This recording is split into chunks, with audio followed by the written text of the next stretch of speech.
যে তিনটা ভূমিকম্প এখনো আসা বাকি আছে। নবীজি বলেছেন একটা পৃথিবীর পূর্ব দিকে হবে। পূর্ব দিক কোন দিক?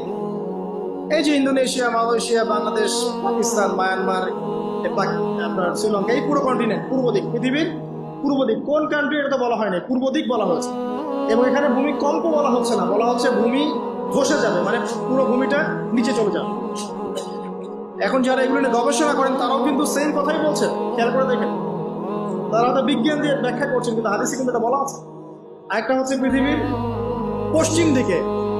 আর পশ্চিম দিকে কেন হবে জানেন? সমকামিতার কারণে, সুদের কারণে, জেনার কারণে, পর্নোগ্রাফির কারণে, এবং সারা বিশ্বকে তারা যে জুলুমটা করছে, এই জুলুমের প্রতিফল হিসেবে আল্লাহ পাক ঘোষিত। এর কোনো অস্তিত্বই থাকবে না। এখন মনে হচ্ছে না যে পুরো সারা ওয়ার্ল্ডকে রুল করছে, অস্তিত্বই থাকবে, ভূমিধস। আরেকটা হচ্ছে পৃথিবীর মাঝখানে। মাঝখানে কারা আছে বলেন? মাঝখানে আমাদের আমিরুল মুমিনিনরা আছে নাকি? যারা গান বাজনাকে উন্মুক্ত করে দিচ্ছে, যারা পর্দার শিথিলতা নিয়ে আসছে, হ্যাঁ, যারা ইসরায়েলের সাথে আঘাত করছে, এরা আছে, আমিরুল মুমিনিনরা আছে। তো সেখানেও একটা ফিতনা অপেক্ষা করছে, অপেক্ষা করতে থাকেন। তো এই কথাটা বলতে গিয়ে আমি এখানে এসেছি, পৃথিবীতে কিন্তু এখনো তিনটা বড় বড় ভূমিকম্প বাকি আছে।